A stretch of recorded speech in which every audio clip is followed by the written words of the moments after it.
नमस्कार, दी 24 तास paid news channel पाहू शकता. आपण आज सुशील नाला या ठिकाणी आलो. धुळे जिल्ह्यामध्ये अनेक दिवसापासून जे या ठिकाणी अतिक्रमचं मोहीम सुरू होते. आज ती नेमकं निवडणुकीनंतर या ठिकाणी ती मोहीम सुरू झाली. या ठिकाणचे जे अतिक्रम हे काढण्यात आले, परंतु या ठिकाणी 150 ते 200 लोकांची वस्ती या ठिकाणी होते.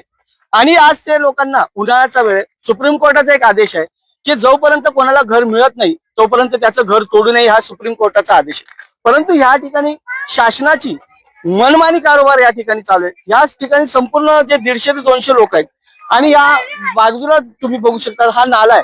नाल्यापासूनच्या अंतरावरून जे असणारे काही लोक आहेत या ठिकाणी राहतात. गोरगरीब जनता आहे, कष्टकरी जनता आहे. परंतु आज त्यांना या ठिकाणावरून बुलडोझर या ठिकाणी चाललंय.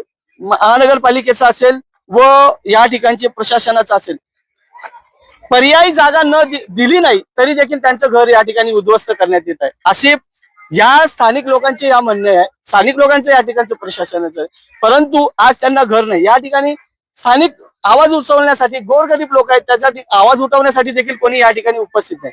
परंतु कुठेतरी एक माणुसकी म्हणून या लोकांना पर्यायी व्यवस्था द्यावी आणि नंतरच ते अतिक्रम काढावं अशी भूमिका देखील काही नागरिकांनी या ठिकाणी दर्शवली. कॅमेरामॅन निलेश डोले, सजारी पार्टी 24 तास चॅनल. जय हिंद, जय महाराष्ट्र.